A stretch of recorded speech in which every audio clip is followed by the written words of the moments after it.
Isang mapagpalang araw po sa ating lahat. Napakaganda po talaga ng Athens ng part ng Europe.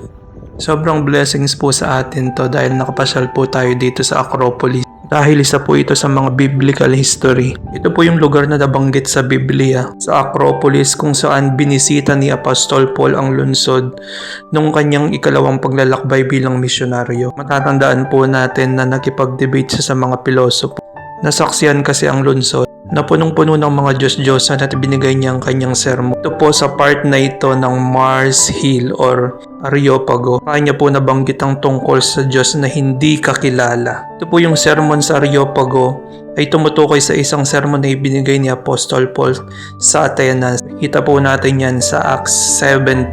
Yan po yung sermon na pinaka-dramatic or most reported speech pag-mission ni Paul.